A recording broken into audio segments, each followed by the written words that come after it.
Good morning.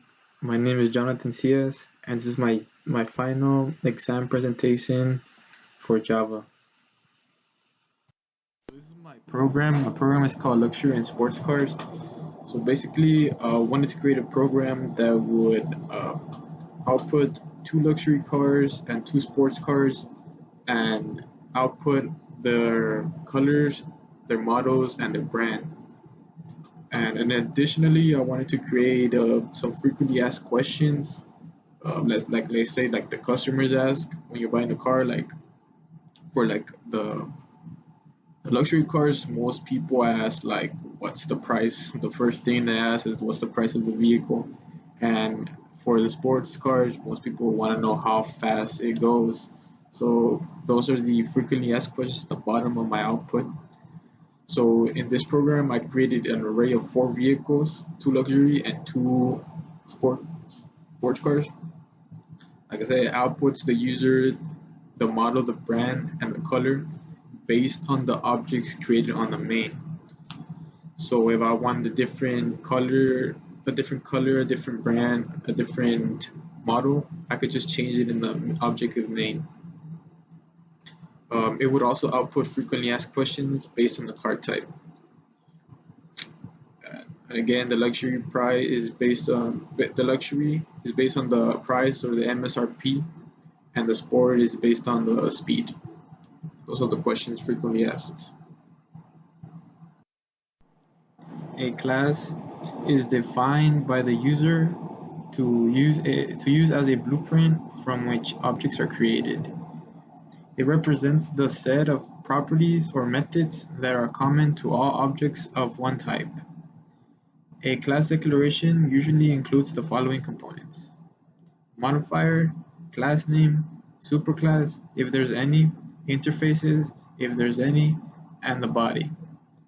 To the left of my code, to the left is a code from my program. The class has a modifier, which is public, followed by the class and its class name, which in this case is abstract vehicle. The name of the class should begin with the uppercase letter, and the body we have private string color and a private type. These are enclosed with two curly braces, open and closed. In the following slides, I will show you one of the classes that includes an interface, so you can see one with it. An object is an instance of a class, and there can be multiple instances of a class in a program. In an object, it contains both data and the function that operates the data. Objects are corresponded to things that we find in the real world. Here is a table to the right. We have an identity of a car.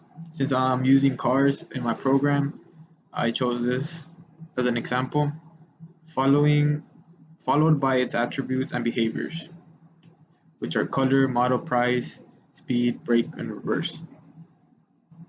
For my program, I usually use mostly the car's attributes along with one behavior, which was speed, as you'll see later in the program. In my code below, we have declared four objects. To declare an object, we use the class name created before the variable name, in this case of car1 in the luxury cars, and then we follow by equals new, and then the class constructors, which are in this case for the luxury cars are type, color, brand, and price. For the sports cars, I added speed instead of the price, because that's what the frequently most asked question is. Member field and method. These are a collection of statements that perform some specific task and return the result to the caller. It can also perform some specific task without returning anything. Methods are programmer friendly because it allows us to reuse the code without retyping it. They're very good time savers. My code below lists the components of a method, including modifier, method name, the parameter list, and the body of the method enclosed by curly brackets. You can see they're down below in the picture. We have modifier here as public. We have the luxury cars as a method name. The string type, string color, string brand, and double price, they all belong under the parameter list. And then this type, this brand, this price equals brand. These are all included inside the method body, which again are enclosed by the curly brackets. Constructors are used to initialize the object's state. Just like methods, a constructor also contains collections of statements that execute when the object is created. So every time an object is created using the new keyword, at least one constructor is assigned to the data members of the same class. Here in the code to the right, under the abstract vehicle class, we have a constructor that we can create an object statement that will call the constructor. The declaration of constructors consists of the same name as the class. That's why we have abstract class as the class, and then we have public class because they're supposed to have the same name, and they cannot be abstract, static, or final. They have to be public.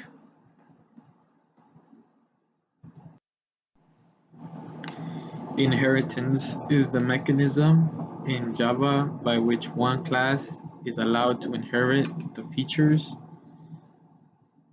of another class, also known as the parent class. This creates a parent-child-like relationship between the two classes.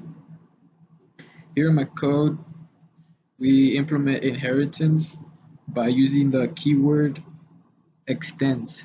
We can see there on the top picture we have public class luxury cars extends abstract vehicle.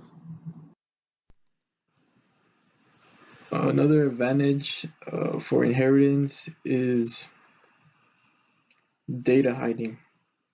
This means that the base class can decide to keep some of the data private so that it cannot be altered or edited by the derived class.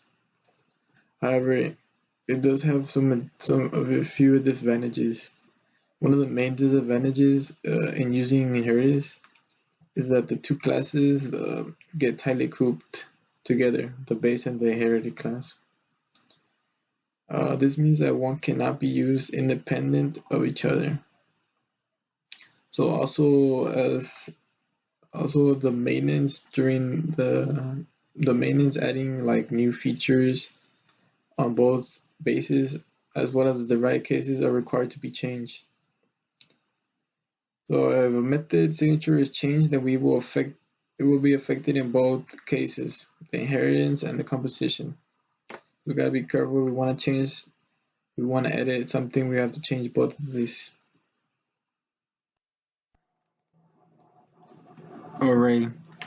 An array can contain primitive states such as int, cars, strings, etc., as well as object references of a class depending on the definition of the array. An array declaration has two components, the type and the name. The type declares the element type of the array, and the element type determines the data type of each element that comprises the array. Here in my code, I'm creating an object abstract vehicle to store the objects I'll create later on. In this case, I set the array size to 4 because that's how many objects I'll need. Luxury car, 2 luxury cars, and 2 sports cars. I created the luxury and sports cars objects, and then I filled them in according to the index array. So down here we have the both car 1, car 2, sport 1, sport 2, and they're set to the index according to the index. So for index 1, so index 0, my bad, it will equal car 1. Array 1 will equal car 2, array 2 will equal sports 1, and array 3 will equal sports 2. Also, ArrayList uses an array as its underlying implementation. So in effect, you have the advantage of faster access to elements, while at the same time you are able to dynamically add and remove items. One more advantage is that it's more flexible, changing the underlying implementation of an array list. So since I created an object, luxury cars and sports cars, and I put them into car 1, car 2, sport 1, sport 2. We put them in the array list right here in the bottom. So when we want to change something, all I have to do is just change the instances inside the luxury cars in the objects. So if I don't want the Model 3 and I want something else, I could just go in there and type it and delete it, and I won't have to do anything else in the array part, only in the objects, which is pretty convenient. So in my main class, I have another use for the arrays.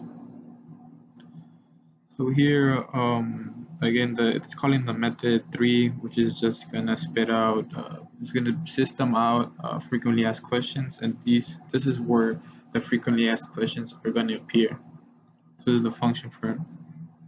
So the array usage is inside the for loop.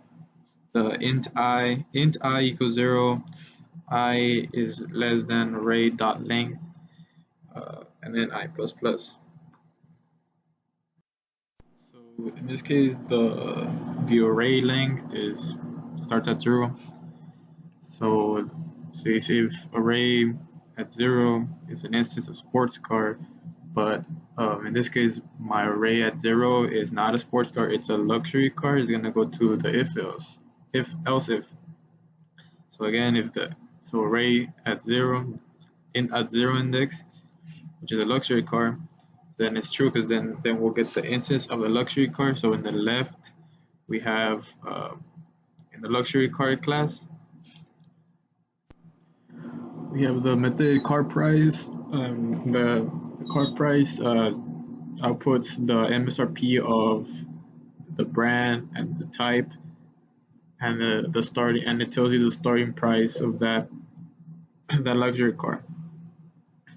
So in the main class, since it is an instance of the luxury car, all the information stored in the array 0 of the luxury car will be inputted into that car price. You can see there dot car price.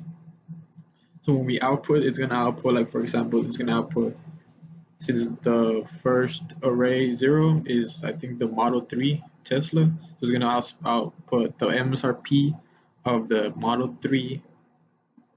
The Model 3 Tesla starts at, and I give you the price of the Tesla that I put in the main thing. Same thing goes for the sports car. So once the loop is done with the luxury car, it goes to the sports car, because those are my last two sports cars.